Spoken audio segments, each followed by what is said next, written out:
Welcome back, ladies and gentlemen, to the Open Task Podcast, Season 3. I'm Calvin Smith. I got Joe Carlos here with me, live from Dallas, Texas. How you doing, man? Hello. I'm doing all right. How are you? How about yourself? I'm wonderful, man. I'm blessed. Sipping on some Basil Hayden's dark rye. I bet I won for my brother-in-law. A very fine Kentucky straight rye whiskey blended with Canadian rye whiskey and port. Wow, that's got a lot of blends there. I'm drinking a AHA caffeine sparkling water of mango and black tea, made from the good people at Target. I was actually on the AHA yesterday at the Falls house. Falls. Yeah. Yes. Got it. Yes. Yes, indeed. Yes, indeed. It's the best time of year, man. This is you know what today is, Joe? Really? Christmas Eve's Eve. Yep. And you know what happened on this day in 1966? No, I don't. One Frank Costanza was searching for a doll for his son when he came to blows with another gentleman, and the doll was destroyed. But as he was raining blows on that gentleman, he thought there had to be another way. As I rained down blows upon him, I realized there had to be another way. A Festivus for the rest of us. Festivus for the rest of us. Absolutely. Happy Festivus to you. Happy Festivus, man. I had my airing of grievances earlier. I had my feast of strength with the residents. They won. I'm sure you did. And we're accepting all donations to the Human Fund, Money for People. Donation. Hey, that is a resplendent shirt you have on there, sir. Thank you. It's made by the good people of Blackberry Vine. So we have Market Friday, Olive Branch, King Chapel, Club Woody, The Strip, and of course, Steagles. Yes. Yeah. You know, it's just reminisce over you, my God. Hey, yes. Lowercase G. Lowercase G. Yeah. Brother, so we did National Lampoons last week, and we did it to death. We did it to death. The JBs. Yeah, man. And this week we are oh man, I had to gird my loins, Joe. So immediately after recording the last episode, you said we're doing the Best Man Holiday, which is what we're doing tonight. And immediately after recording last week's episode, I went ahead. I was like, okay, let me go ahead and view this film again. Yeah. And I want you to know, I cried like a baby. And I don't know if we will finish this episode without a tear shedding from mine eye onto the keyboard, as it were. Hey, brother. I mean, you know, I've come bring it on. You know, send it on. Send it on. In the words of D'Angelo. Send it on. So this film, 2013, our brother Malcolm Lee. Yes. Came back for us. This is by popular demand. We demanded it. We needed it. We wanted it, and he gave it to us. 2013. Let's see if I can find the exact date. Do you know the exact date, Joe? I know you're good for that. It's in November. I'm gonna say November 13th or 10th. Okay.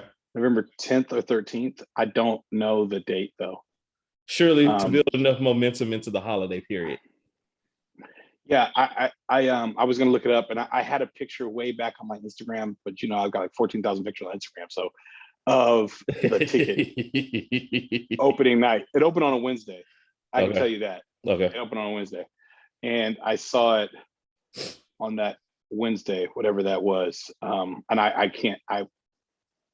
you didn't ask me all this, but I asked you. I don't know. No, I don't know the date. Are you looking it up? No, not really, not yet. I was looking for something else, but November 15th. November 15th. Okay, that makes a lot of sense.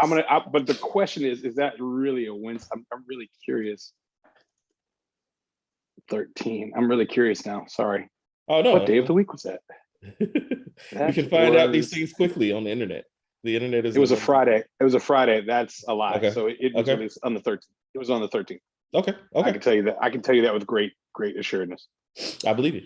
Or that's the day I saw it. I saw it on Wednesday the 13th. I believe it. I believe it. I believe it. So this is roughly 15 years after the events of the first film, which if you guys haven't had the opportunity to go back and listen to, it's our most listened to show, Joe. And it wasn't on our list. It wasn't even on our list of shows to do in the first season, but we had to do it. Which is odd, but probably because it was too on the nose. Yeah. I think that's exactly it. But it tells us about our audience that obviously that's a movie that the people that frequent our show, that is a movie that they enjoy. So absolutely. Absolutely. It's our target. It's our demographic, as they say. Yeah, definitely our demographic. So this should follow in kind. Sure. So ideally. You saw it on the opening night. I saw it November 13th. I saw it within the first 2 weeks of release. I know for certain I saw it within the first 2 weeks of release. I was let's see, this is 2013. So I was engaged by this point. Pretty sure I was engaged to be married to young Joy Elizabeth. And so of course we saw it together. And of course. Happy feelings. Where'd you go? Did you go that megaplex? That megaplex in Brooklyn? I feel like for this one we either went to the Thoroughbred 20 in Cool Springs or the Green Hills Theater, because those are the two. Yeah, the Green Hills. Yeah, those are the two fanciest. And far be it for my ex-wife to ever go anywhere that is not fancy. So I'm sure we did not see it at the Megaplex, to answer your question, Joe. It was not at the 27 screen theater, because that was where we would go see the hood movies. And this was not quite. This is bougie for us. So, we're bourgeois. We had graduated from such things, as it were. Got it. Yeah, in that phase of my life, I'm sure I was doing fancy things. I'm not sure if the Cine Bistro was a thing at that time or not, but if it was, then we probably did that whole deal as well. Because again, that's where I was in my merchness. Of course. Of course, I saw it. So I saw it at I thought it was an AMC. I'm looking it up now. Mm-hmm. There was an AMC theaters in the Gaslamp district in San Diego. Okay. And now they're calling it Theater Box, but that's where I saw it. Okay. And I saw it on November 13th, 2013, in San Diego. I was there recruiting for Morehouse. I saw it with Cachet Falls. I was engaged to my wife, Lakeitha. And I actually, prior to, there was a series of contests surrounding this film, going back to our target demographic. And we have a friend, our neighbor and dear friend, Perez Griffin, is a celebrity photographer of events. And he had like an inside track on a contest. He told me about a contest where you could win tickets to see The Best Man holiday early, right? Mm-hmm. So I wrote up my feelings about The Best Man, and I won the two tickets.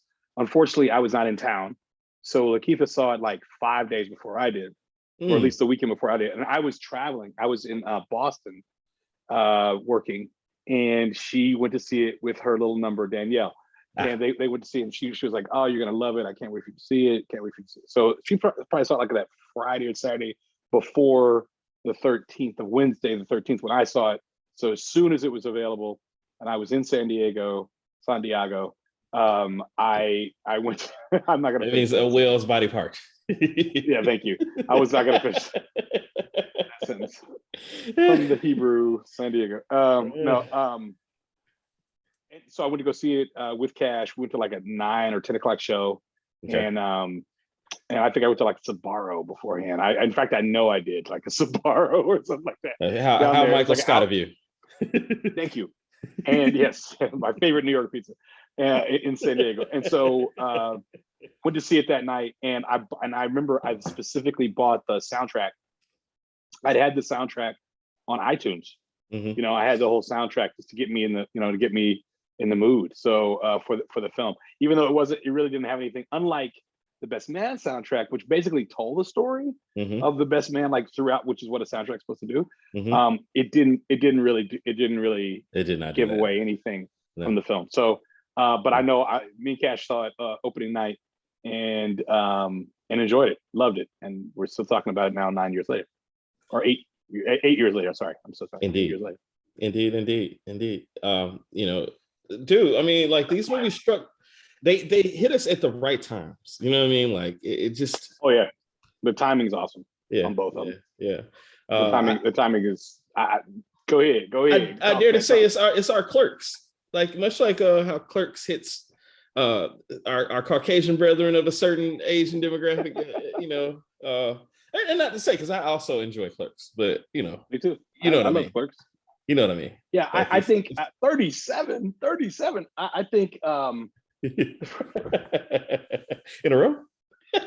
yeah, for those who got that, congrats. I think that you know I've talked about this. I've got no problem espousing it. Well, I believe this.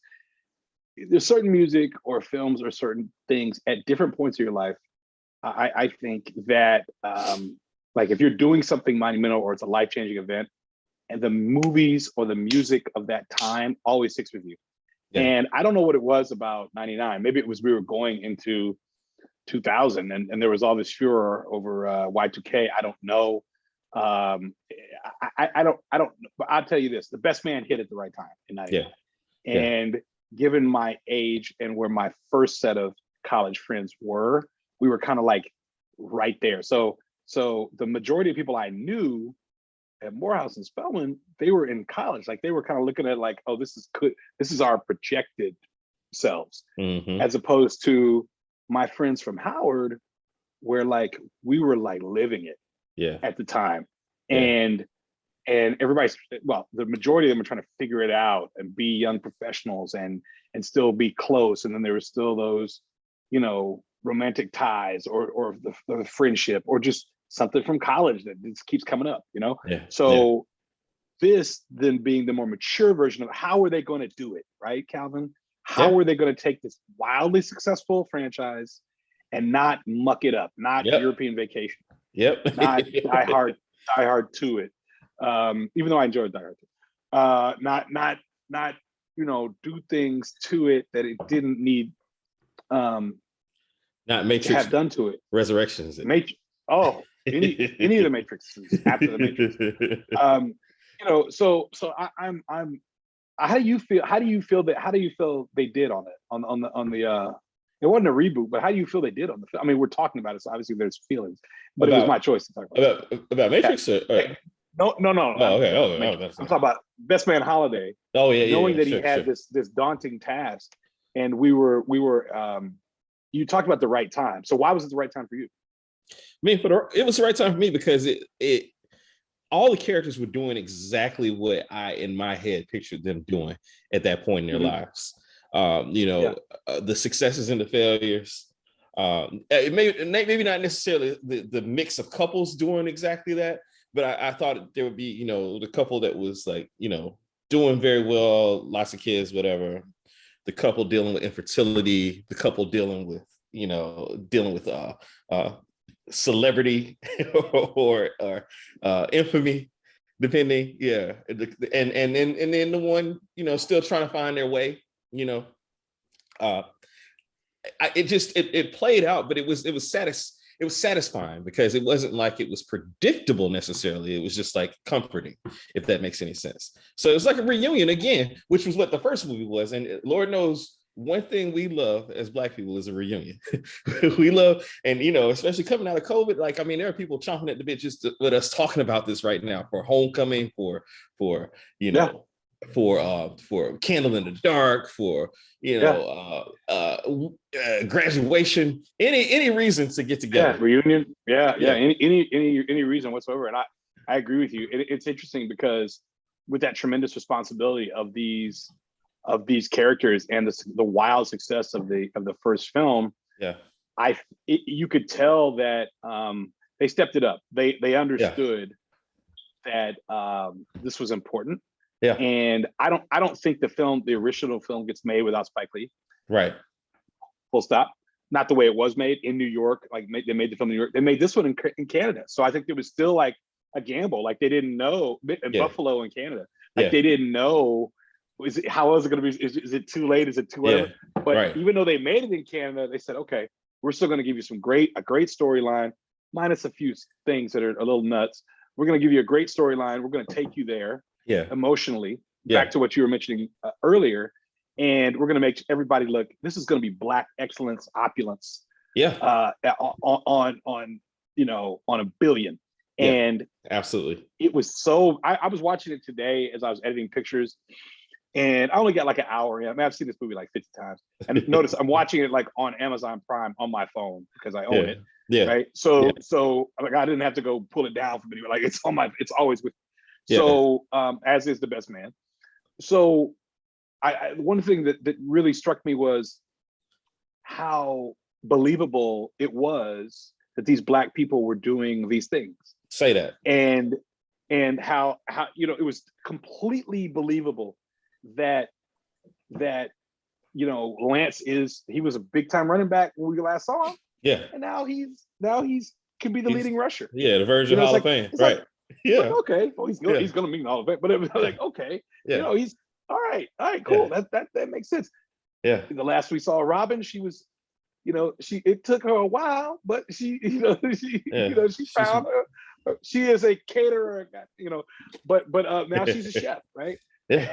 And then Harper's still writing, and he was working at NYU. Yeah. Jordan was producing. Now she's the one that now in the first movie, like that's gonna be Jordan someday. It is Jordan now, right? That's her. Yeah, that's her. And then and of course, our favorite, I don't even have the words, but everybody's doing what they're supposed to do, what we presume they would do, right? So even Shelby on a reality show, like it's brilliant. Like they were like, oh yeah, we're just gonna take the time, and like just put her on a reality show. It's okay, it's okay, and it works. Yeah, because Melissa D'Souza owns that character. Oh yeah, and so I think that was one of the things that made it was so believable. So you're just like, okay. All right, and then they're going to get together. Yeah, and but it's not rosy. Nah, right, no. Right. So I mean, that's believable too. So that's very believable too. Absolutely. I mean, everything kind of tied up nice and tidy at the end of the first movie, but I mean, you knew that those things are going to linger and still remain, right? And so the tension that was there. You expected it. You expected it as soon as, and you're wondering how it's going to manifest, up to that point, and then you see how it starts to manifest, and it rang true to relationships, and I think that Malcolm Lee, one thing above all else that he nailed in this series so far is the relationships and how all the relationships, all of them, all the crisscrossing, all of them, he nailed. When you say relationships, it just makes you think of Shy. Whole lot of relationships. Yeah, a whole lot of relationships, whole lot of broken promises. Yes, whole lot of broken promises. You don't have to worry. Hey, shout out to a lot of people. Reese, shout out to Reese. Apparently, Joe. Yeah, hey, you got a fan club, man. That's what they on top of the library where nobody's allowed over there. Proudest library. Whole lot of relationships. Whole lot of broken promises. Okay, sorry. Back to this. Sorry, I'm so sorry. Man. Hey, look. Hey, so to Ananda and Giselle who were in that of Howard University fame, who were in that video as well. Hey, man. If you don't know about the Shy, if I ever fall in love album, pause right now. If you don't know what we're doing. So pause right now and jump over, open another YouTube tab. Yeah.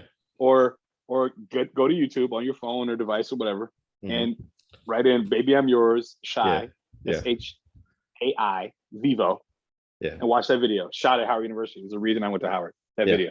I was trying to decide Howard or Hampton, and that video came on. I was like, oh. Okay. All right. Yes. That's good for me. And I remember watching on BT Soul, They're like, it was shot at Howard University with Howard University students. I was like, what? Cha-ching. That's it. Hey, Thank you that's very it. much. That's it. Best Send me advertising they could ever do. confirmation deposit. Yeah, send the deposit on. Let's send it Yeah. on. Back to you. Okay, Yeah. so I'm sorry. I'm No. so excited about this film. I'm so excited about this film. Hey, look, I already told you I got some heat, man. I got some heat. So all right, come with the heat. Let's talk about the little things, man. And I want to start, man, because like I gave you an assignment, Joe. I asked you to talk to your illustrious. See, you guys don't know, man. Joe's super modest, man. Super modest guy. Super modest guy. Comes from excellent stock. His father. Like you. Well, yeah, I'll own that. You know, I do. You're right. Please do. Thank you. His father, Dr. Joseph Carlos, is a renowned pillar of the Dallas community. He's a OBGYN. How long did he practice? Is he still? He's not still practicing, right? Oh, he practiced 39 years. 39 years. 39 years. Okay. Yeah. All right. And those that listen, you know, I'm a physician, but I'm not an OB.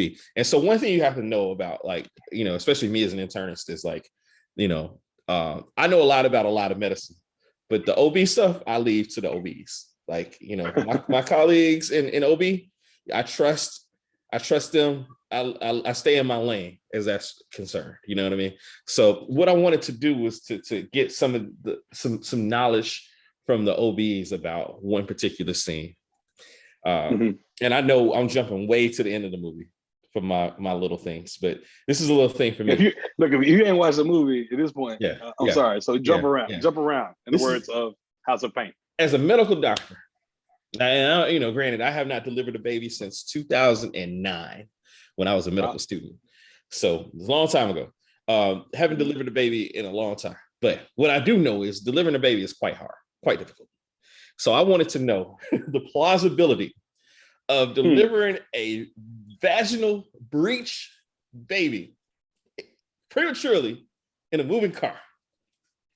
So, of course, Joe, being Joe, he's in Dallas.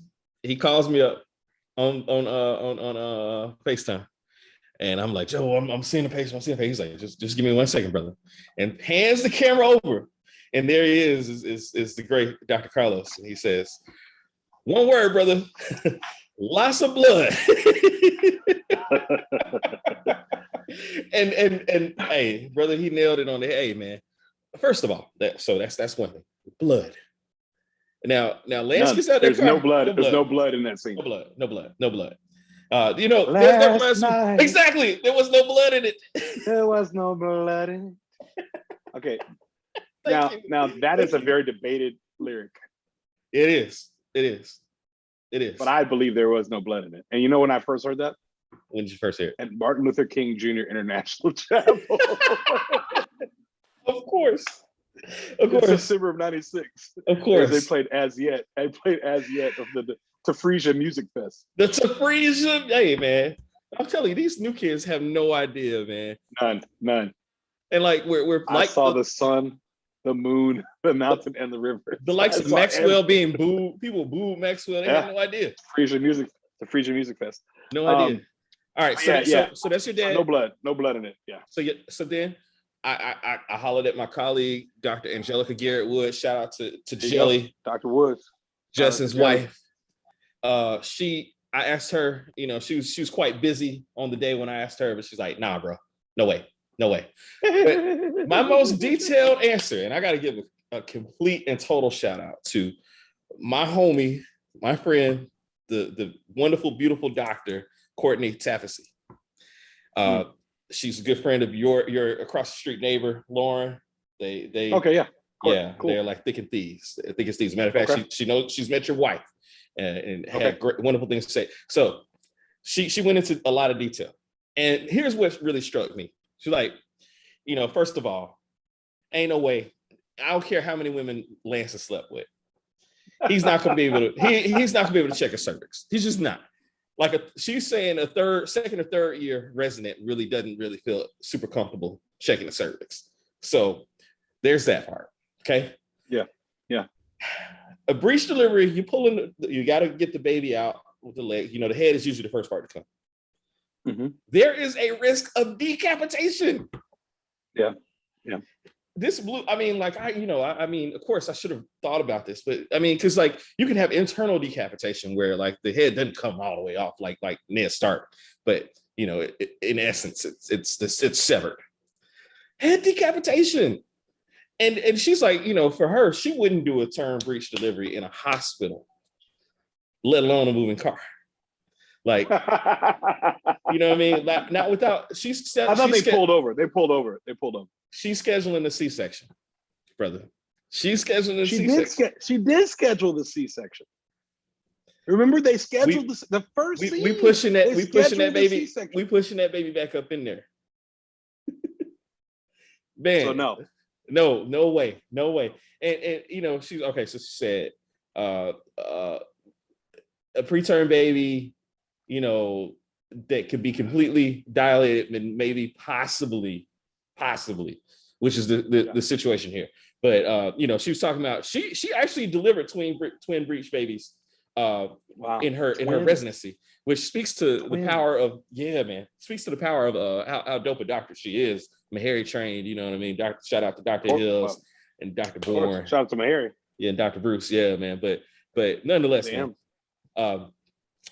not possible. So there's that part. And then okay, so I get it. Mia has some form of cancer. Her deterioration was quite rapid, in my opinion. Quite rapid okay. I mean, but she knew it was the last days. She wanted everybody to come. She didn't want to. My theory on that. Oh, go ahead with the science. Go with the science. I'm gonna go through. Go with the science. Go with the science. Some of the things that she's doing are chemotherapy things, and if she's still having chemo, then there's palliative chemo and then there's curative chemo. Okay. And the curative chemo things are the things like vomiting, throwing up blood, blah, blah, blah, this, that, and the other, low energy, losing your hair, blah, blah, blah, this, that, and the other. Okay. The palliative chemo, on the other hand, is more of just trying to make sure the quality of life is good, yada, yada. Okay. Sure. And so the timeline is just kind of, it's a lot. It's a lot. I defer to I defer to you, whatever you got to say on that. I'm with you. This is why as a doctor, you should just throw your doctor stuff. And this is what I've learned is just throw your doctor stuff outside and just let a movie be a movie, So on these two major plot fronts. A lot of suspension of disbelief. Okay. So in other words, you don't go from at least was to death in 3 days. I've seen the weekend. That weekend. Yeah, I've seen usually when people are that down bad, they are not up and moving. Well, we think it was over the weekend. That's true. We don't exactly know. We don't know. It could have been a month. It could have been that sick, and we don't know. Sure. All we know is that Harper and Robin's baby is born. Correct. After the funeral, we still don't know that. We don't know the time. All we know is we get to Christmas Day. Well, I mean, okay. Here's the other clue. The game. He only plays one game the whole time they're there too. So unless he had a late bye week. Yeah, back then bye weeks were that next week. They weren't playing in January. Yeah. They weren't playing. You know what I mean? Yeah. They weren't playing the. But they were trying to make the playoffs. Right. They're probably they were a wild card. They were playing the next week. Yeah. They were 9-7. They were a wild card. They were a wild card team. Yeah, 9-6, 9-7 type deal. Yeah. You know what I mean? Yeah. They were trying to make the playoffs. So if we want to go there, somewhere I know Malcolm Lee didn't go. Yeah. I got you. It just doesn't make sense. It doesn't make sense. But I mean, if your wife dies, you're not going to play. And then you got Anthony Hamilton there somehow, and Marsha Ambrosius. Yeah. Ambrosia, she got there, as well. Yeah. She was there. She was available. She was available. She was available. She was available. Did you know that True Love asked for nothing? man. Okay, so you're shooting holes. I love this. Let's shoot holes. Let's shoot holes through it. I mean, the breech birth. So no, breech birth. the breech birth. Breech birth and the deterioration of the cancer. Like no way, no way. Yeah. Can't, like highly aggressive cancer deterioration in a matter of days. You're saying it compares to how she looked and then the outcome. Come on. Yeah, doesn't make sense. I posit this. Okay. This is my I posit this. Tough night. Christmas Day. She's feeling like it's the end. Okay. Like she just can't. She wanted to live to see him and Lance, make up, and she wanted to live to see him break the record. Sure. This is my feeling, and there is nothing to substantiate this. This is just how I feel. Those two things was all she cared about. Yeah. Really, because she knew their kids were fine. Sure. Their kids were going to be fine. Sure. And so she could let go. Okay, I can live with that. Which is, and so I think maybe a day or two in the hospital after that. Yeah. He plays a game a week later. He doesn't play a game a week later. I don't know, but they don't give us any time. They say something about crazy New Year, so I'm thinking it was within that week. I don't know if she dies Christmas night, but maybe the next day. But the funeral is definitely in the new year. Yeah. Like January 1. Yeah. January 1, January 2, something like that. So I can live with that. That timeline actually that's makes just my theory. Sense. That's just my theory on that. And so I don't think he wouldn't have played that game. Yeah. Wouldn't have played that game. His wife. Fair enough. Which was, and Christmas was on a Sunday. It put the importance Christmas on playing was another game. The way he did. Christmas was on a Sunday. I mean, January 1 was on a Sunday. Yeah, fair enough. Okay. All right. That's just my theory. Even though funerals are probably on Saturdays. Yeah, well, I can live with that theory. I can live with that. It's just a theory. It's just a theory. It's substantiated with nothing. But yeah. So those little things annoy you. Look, just live. What are the little things? What are the little things? Just a little bit. What are the little things that you enjoy? Oh man. Oh man. All right. So the dynamic between Shelby and Quentin just continues to delight. Continues to titillate. It is appointment television, the two of them. It just I mean, toxicity. There's a lot of talk in 2020, 2021 about toxicity. Thank you, Kevin Samuels and all these other people out here. We talk about toxicity. A lot of toxicity in that relationship, and sure, for them to recognize it, good on them. But certainly I've been Quentin. I've been I've been a little Shelby too. I've been a little bit of both of them. You know what I mean? And her as a reality TV personality, it was spot brilliant, the F on, man, because I've been fortunate or unfortunate enough to know a couple of people peripherally who have been involved in some projects, and yeah, man, it's not just TV, and maybe they weren't that way before they got involved with TV, but certainly once they have a bit of the spotlight, this is it's not just act, baby. This is a real deal, and her poor beleaguered daughter, man. I felt so bad for that little girl, that poor little abandoned. How long were you trying to figure out if it was Quentin's daughter? I spent quite a bit of time trying to figure out if that was Quentin's daughter, and then I was like, nah, Malcolm Lee wouldn't do that to us. And yeah, I for a long time I thought it was, and then there's something about the age and they asked a question like which honeymoon was that? Yeah. Which marriage was that? So she's been married a few times as well. Yeah. Which they allude to. Yeah. They allude to as well. Yeah. Any other little things? I just generally, I don't want people to take it the wrong way, man, because I'm talking about it with my discerning doctor's eye. I up and love this movie. Like it's I love it. and because I love it, like James Baldwin said, I reserve the right to critique it how I wish. You know what I mean? Okay. But I love this movie as much as everybody else loves it. So I want to put that out there. But I did also want to say those things about it. But I mean, everything else is just kind of, what are your little things? I'm interested to know what your little things are about the movie. Well, since we're starting with the negative, one of the little things that annoyed me was the wedging of Greek life into it out of nowhere. Okay. Which I thought was a bit. I thought it wasn't natural. Yeah. And it was clunky. It was clunky. Yeah. And it may be. I think Morris Chestnut's Shooting the Funk may have been the most awkward maybe I've ever seen. Ever seen.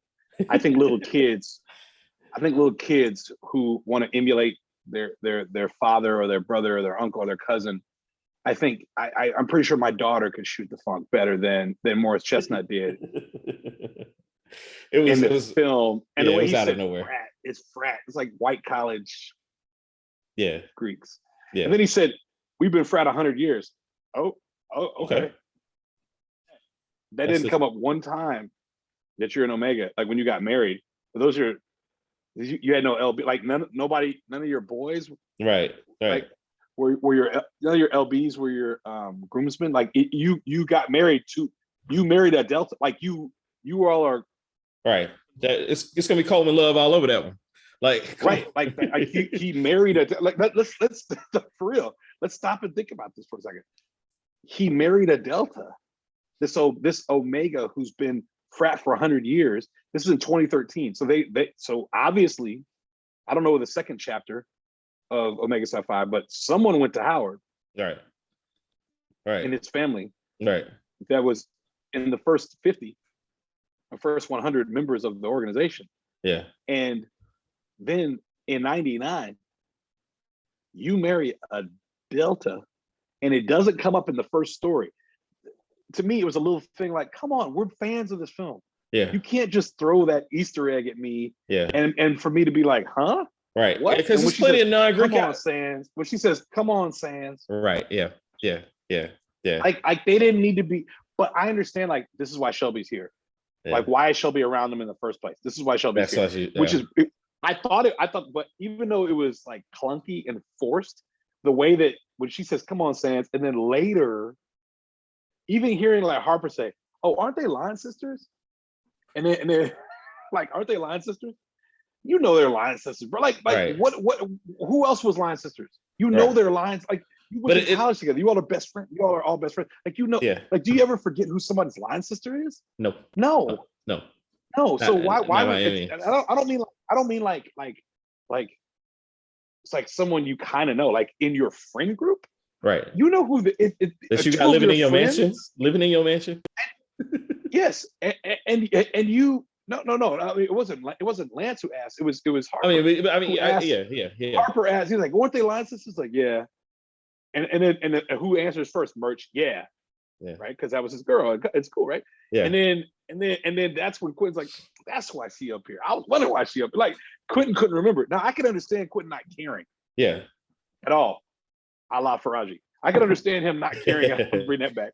I can understand him not caring. I just thought that was just weird. But not Harper, the autobiography writer. Not like Harper. You forgot they were lines. Yeah, as detailed he was. Yeah. Yes, and Mia was like he and Mia were so close. Like that doesn't make any sense to me.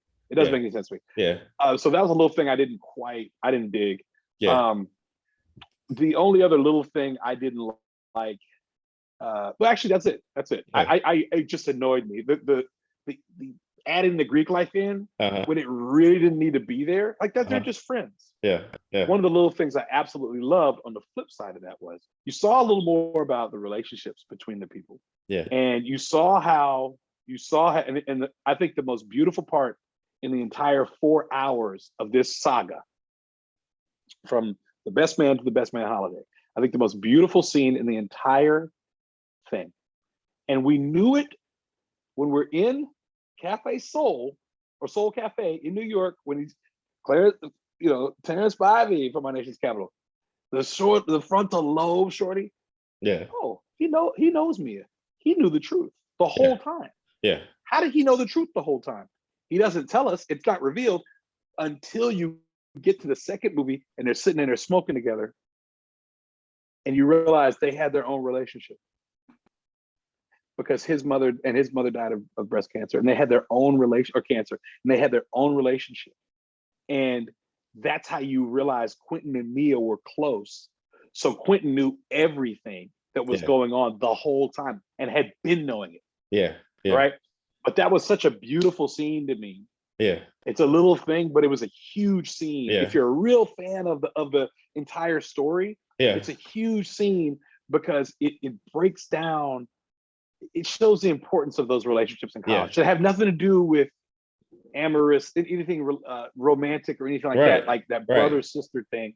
And when you and I are fully aware of how important those things are, blessed, we are while we are both blessed to have sisters, we also understand how important that is to have that sister at school, like absolutely. From in that situation as well. And absolutely, usually through some shared, experience. Yeah. So I thought, to me, the flip side of They Forced a Greek Life, the flip side is they gave me those little things. They gave me Robin and Jordan sitting there with each other. Yeah. Like it ain't never really gonna be cool. Like it's cool now. It's cool in the end. But like they needed to have that conversation 14 years later, or just be around each other 14 years later, and just sitting with her. Because how important Robin understood. And she was fine with, and the thing was crazy. Well, I get it. I understand why Robin's mad. Like I get that. I understand that. Yeah. Two peas in a pot. But I thought that those little scenes that they did, and also Quentin is that's my man. Yeah. Oh, Quentin absolutely. Always cares about. Quentin cares about merch. Like Quentin loves merch. Yeah. He really does. Yeah.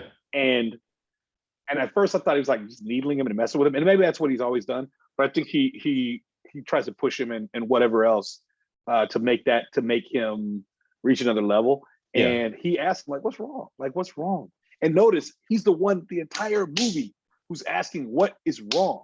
Yeah. Yeah. Like, what is like, tell me what's going on with you. Yeah. And he's the one. And those little moments I think make the film very, very special for me. Absolutely. I'm so glad you pointed that out about Quentin and that scene with Sweet Mia, because Quentin needed that to be fully fleshed out as a character. You know what I mean? Mm-hmm. Mm-hmm. Like, to your earlier point about what's Shelby doing here. I think it could have been argued sometimes, like, what's Quentin doing here, simply because of how antagonistic he could be at times. You know what I mean? Like, and it doesn't seem like him and Lance are friends. Exactly. It doesn't seem like him and Lance are friends. Exactly. And he's Harper's boy. He's Harper's boy though. Right. But I would posit he was closer with Mia than he was with Lance, probably. Oh, absolutely. Absolutely. And so absolutely.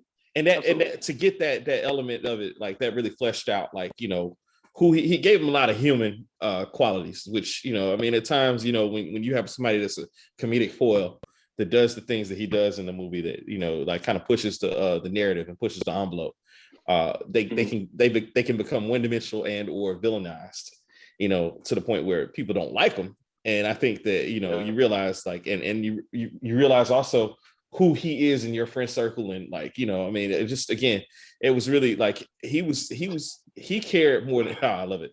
Cared more than anybody, man. He really did. He cared in the first film. He cared in this film. He knew what Harper was doing was fucked up. You know what I mean? All of them. He wanted them to all be their best, man. Yeah. But he also knew where the bodies are buried as well. Well, you talk about what kind of brother can I be? Tyrese on the floor in that video. Please tell me, help me to be a better man. Hey, man. But yeah. No, yeah. So those are the little things for me. Good. All right. So unsung heroes, Joe. The unsung heroes in the film. Quentin is not unsung because he's sung. Uh-huh. I'm gonna say I think in this film, in all honesty, I thought the kids were great. I thought they were. I thought the kids Yes. were strong in the film, Yes. and they all had their own. Each of them had like a little bit of shine, Yeah. and some more than others. Yeah. But they didn't seem inserted in a weird way. It seemed very natural Yeah. to have the children there, Yeah. and the fact that Lance and Mia had 4 kids was good. Then you throw in, Shelby's daughter, Yeah. and then of course Merchant, Candace. Candace's daughters. Yeah. Yeah, I think it all kind of worked there. We didn't really know them, but they were just kind of there. But I think the kids, yeah, I Yeah. think the kids did a fine job. Yeah. I really do. I also I think Merch is an unsung hero in this, Okay. partly because he wanted to do a thing. He eschewed the lucrative law career, Uh-huh. and he stuck with what he wanted to do, and he's created this thing. And again, there's some unresolved things that he's got to work through, and it blows up in his face. But I just I liked Merch through. I liked him in this much more than I did the first film, Yeah. and partly because of I thought he stood up for himself. Yeah. In the film, throughout the film, I thought he really stood up for himself, even though he's still, he's just always going to be a butt of jokes like forever. And like the pool scene is just like, okay, but even though he's going through all that distress and everything, I Yeah. mean, he tells her like, I'm not here for you like that, Shelby. Like I can't be here for you like that. And when he does it, I'll never Quentin says, and Quentin sees them like leaving on either side, and he Yeah. says something like, "God bless you." Yeah. I just Yeah. love that scene. Yeah. Yeah. I love that Yeah. scene. Yeah. But he stood up for himself. He stood Yeah. up for himself and for his marriage Yeah. and his family. Yeah. And for that, I really see him as an unsung hero. Yeah. No, in this case, Joe, I agree with you. I really don't have a whole lot to add about that. I honestly was going to choose the children as my unsung hero. And you hit on a lot of the points. Like, they were there in a natural way. Again, I think, if I can say anything about how Malcolm Lee directed this film, it's that it was natural. It felt like you were, it didn't It's feel very forced. believable. It's Yeah, very believable. very believable. And so the kids, we're the kids, I mean, they're doing kids things, I mean, you talk about August and his name, and he has some understanding about that. August. Yeah, my name, right? You know what I mean? Like Faith and Hope, those names were, I mean, that's Lance's kids, he's gonna have kids named Faith and Hope. Yeah. Yeah. I mean, that's just like, why not? Why not? Exactly. All different shades. All different shades. I remember somebody said that's a reach back, baby. The one they call it a reach back. The baby girl. But I remember that was a big discussion. Yeah. When it came out that Black children can't be, different shades. I'm like, what is wrong with people? But anyway.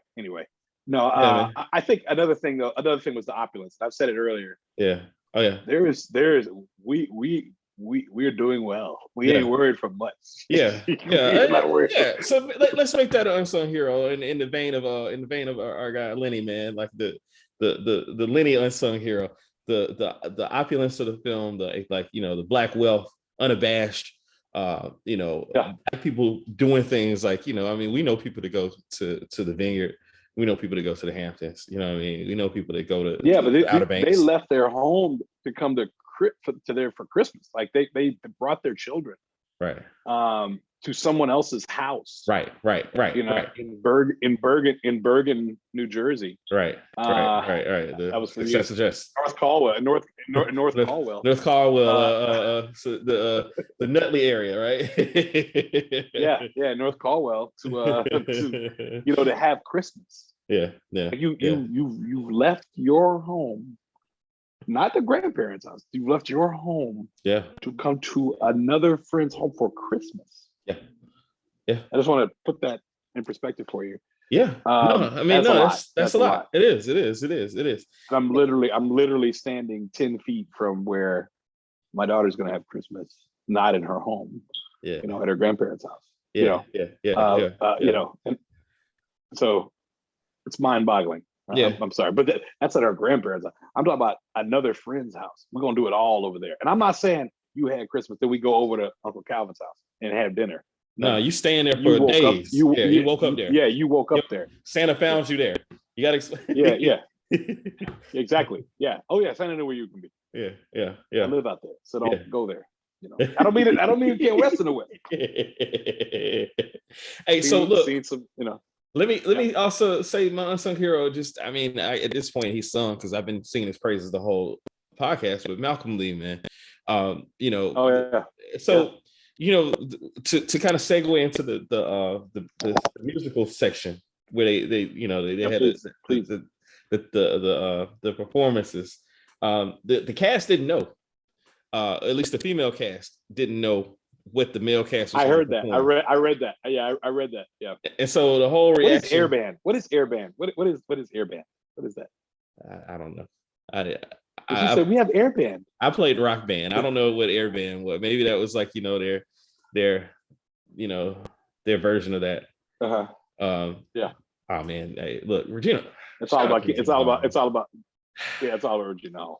Shout out to Regina, man. It's about no one else. She's a treasure, man. She's a treasure. Agreed. But go back to music. I'm sorry. Yeah, man. So like, you know, I mean, the incorporation of that airband, whatever, you know, to carry. I mean, because like, you know, it was a brilliant idea. Now, I certainly wasn't doing that with my friends at the time, but you know, I know a lot of people to do it now. Like it's a thing. Those performances on point, man, and you know, getting together with your group of friends and karaoke and all those kind of things, it's dope. My boys, we used to do that at Howard. So like we literally did this at Howard all the time, and for our contingent that had, you know, co-eds, a group of you know, nubile co-eds as well. So in it, and we would do all type of songs or something from School Days. Usually the fellas we do the fellas. But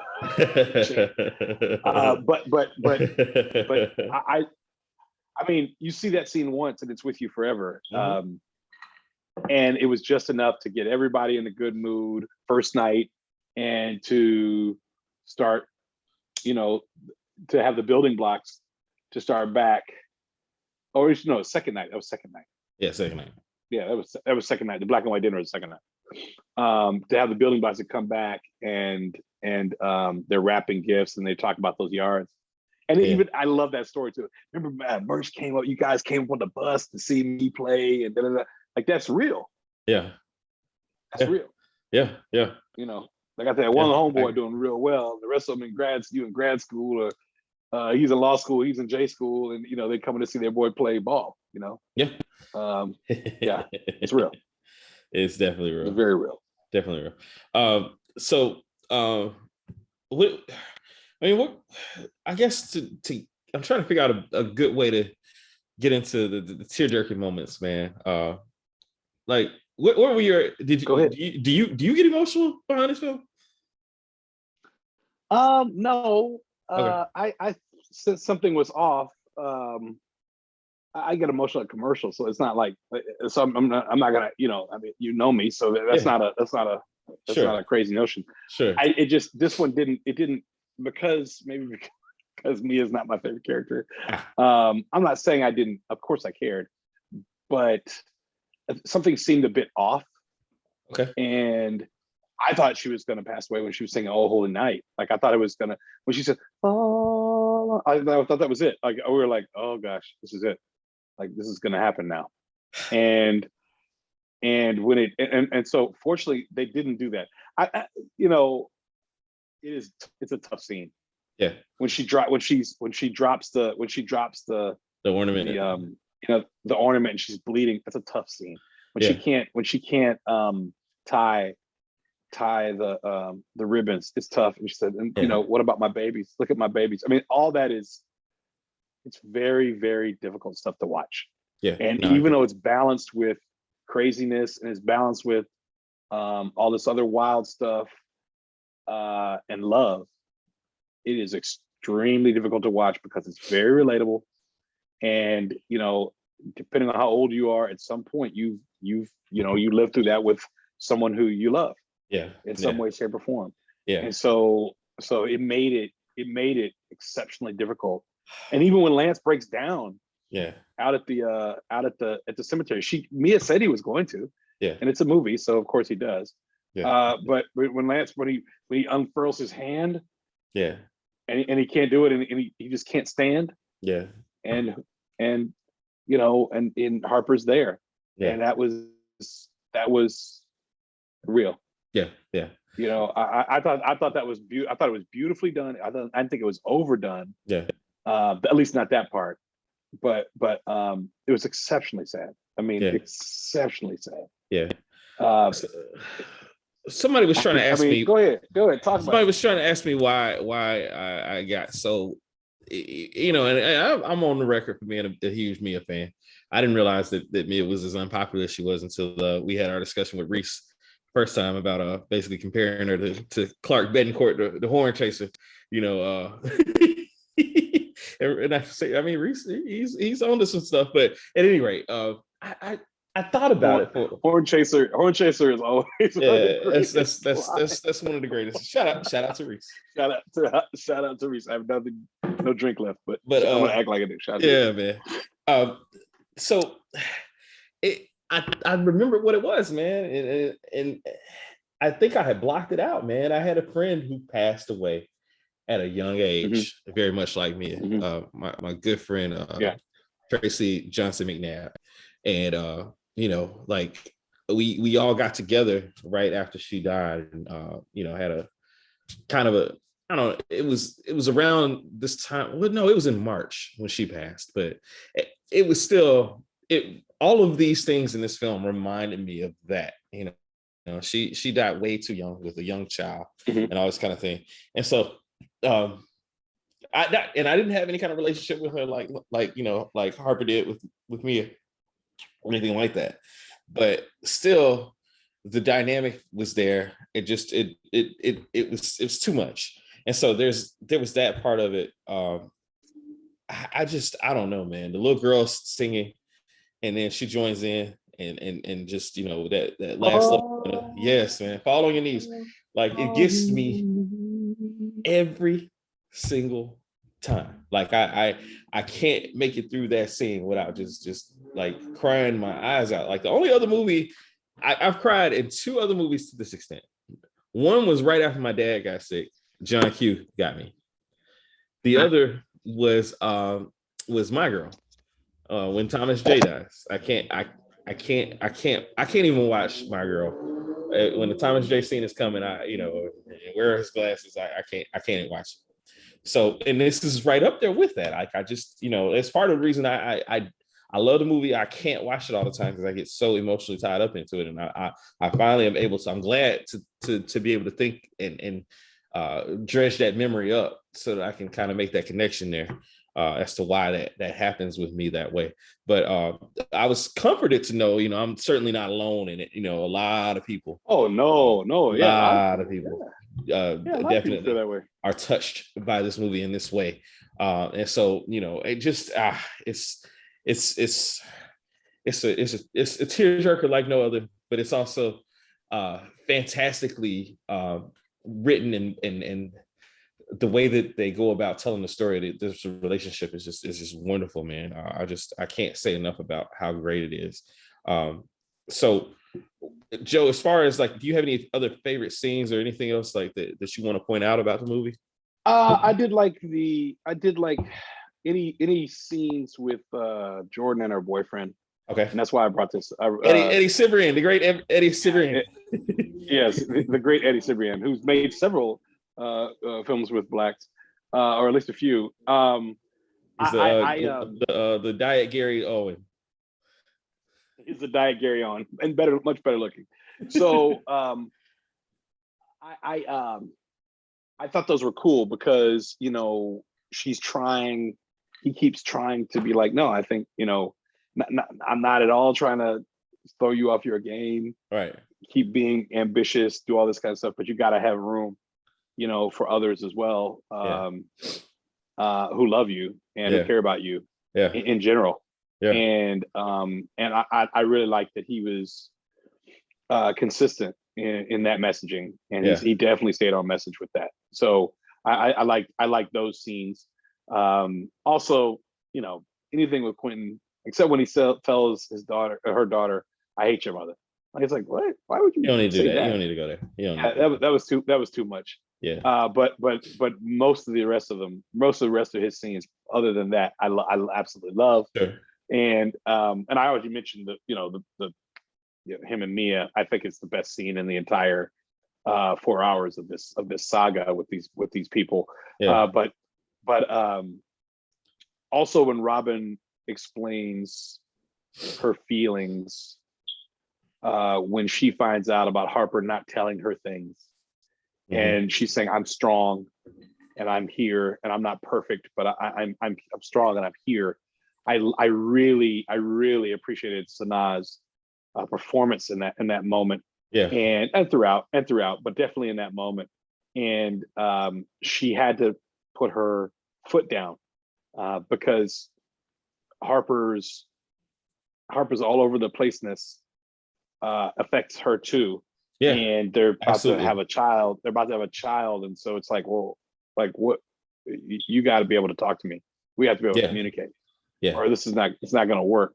Yeah. And so I thought those were very, very strong scenes throughout, in the film as well. Yeah.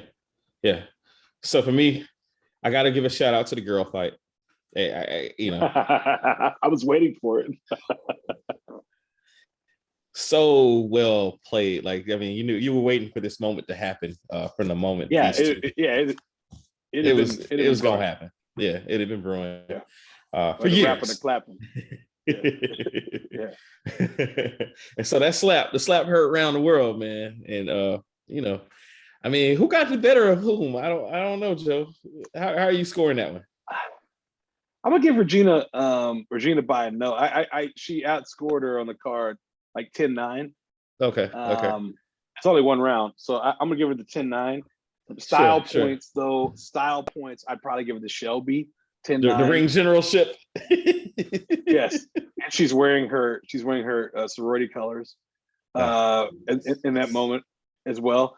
But and also what Regina actually, it's almost a draw when she says something like, "Yes, we do." There's something she says basically when she's like, "I know what you think of me."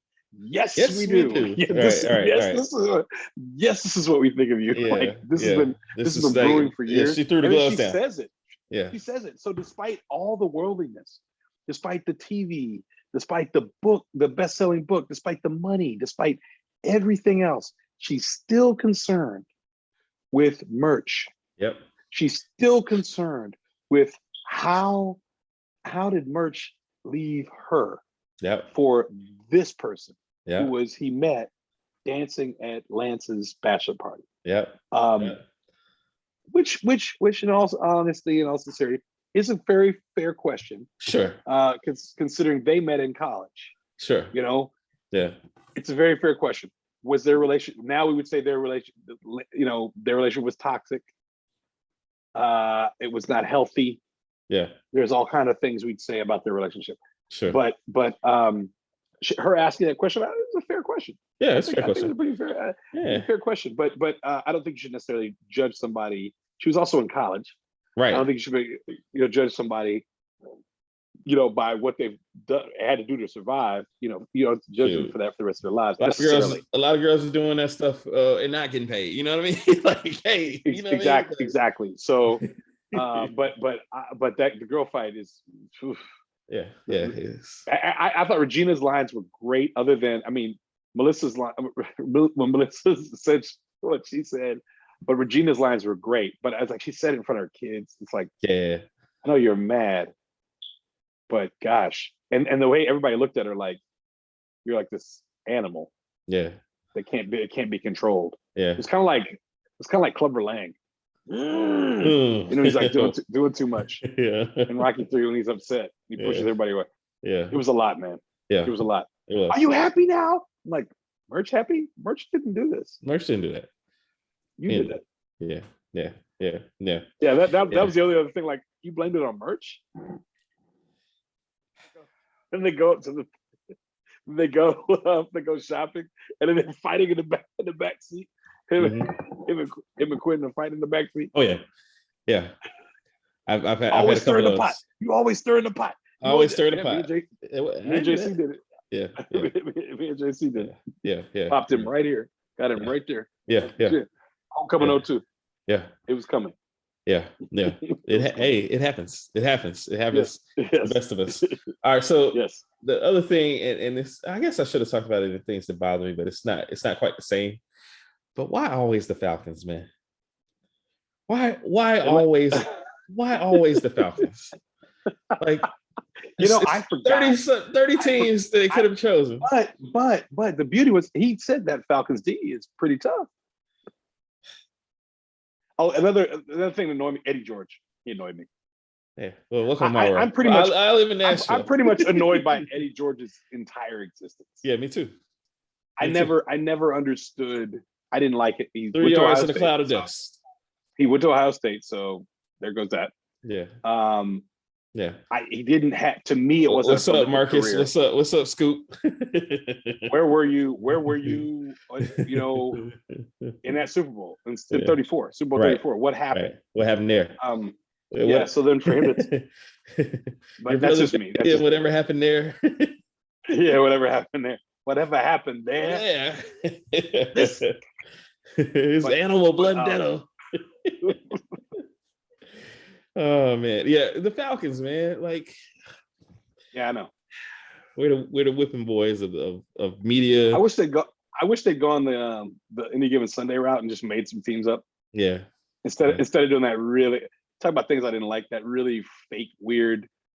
I think they shot at the Middle Lanes at Bill's. No, it's Bill Stadium. Oh, okay. Oh, Ralph Wilson. They shot in Orchard Park. Yeah, Ralph Wilson. They shot at Ralph Wilson. Oh. But I just kind of hate how they try to make it like the Giants. Like, why didn't they just get permission? That's what leads me to believe this was like a Netflix film before Netflix.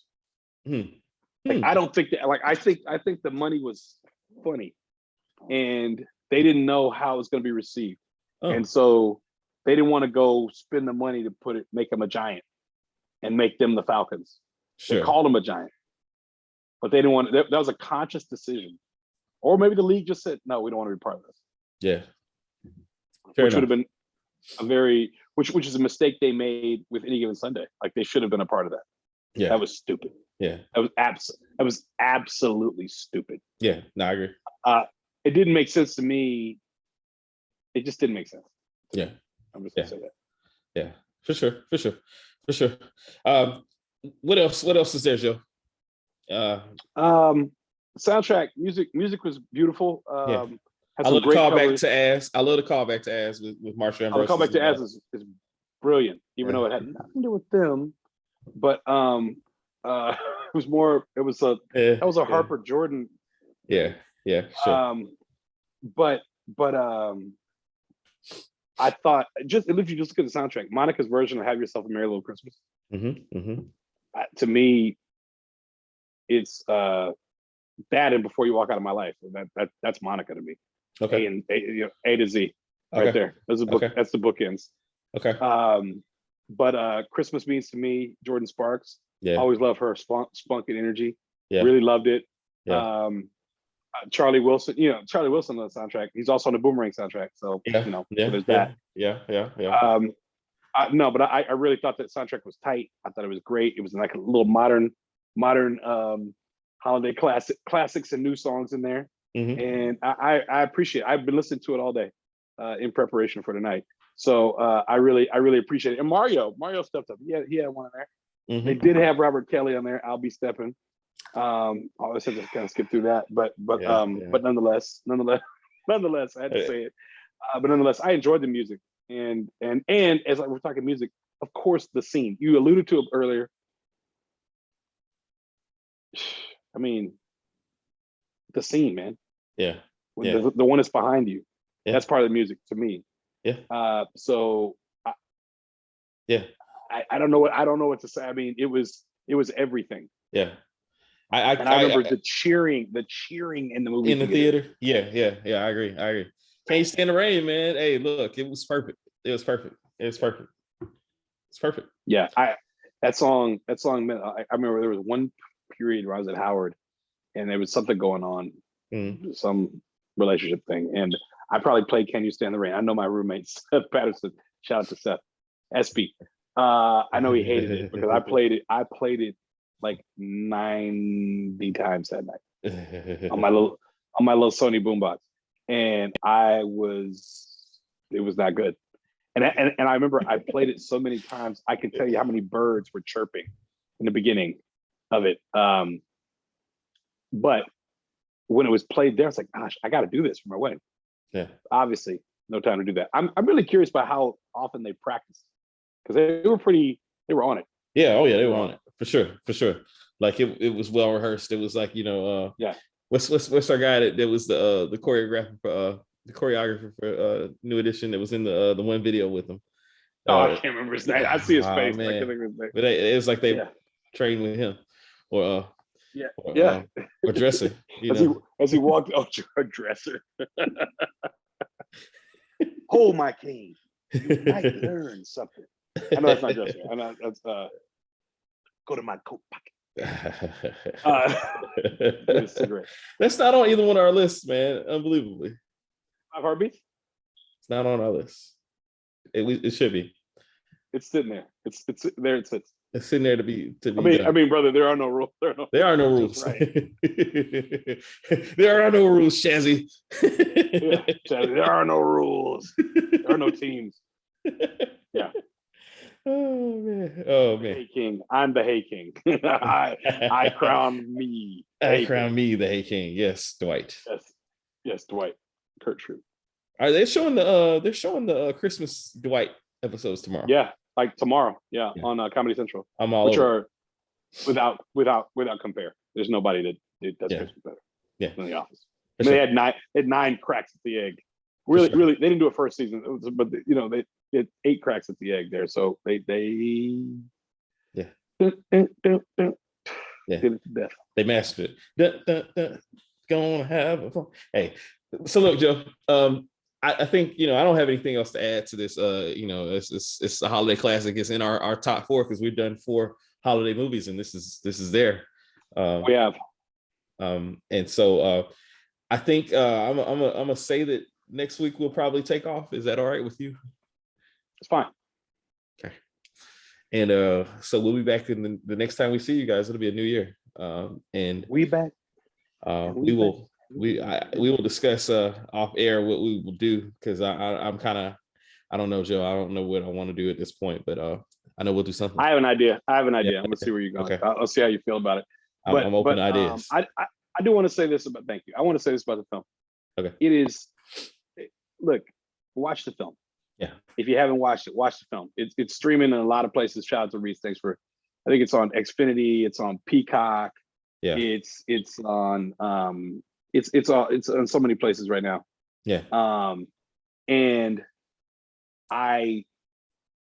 if you just want something nice to watch, it's not necessarily with the family, depending on the age of your kids. Yeah. There's some stuff in there, but nonetheless, some setting up of dick pics.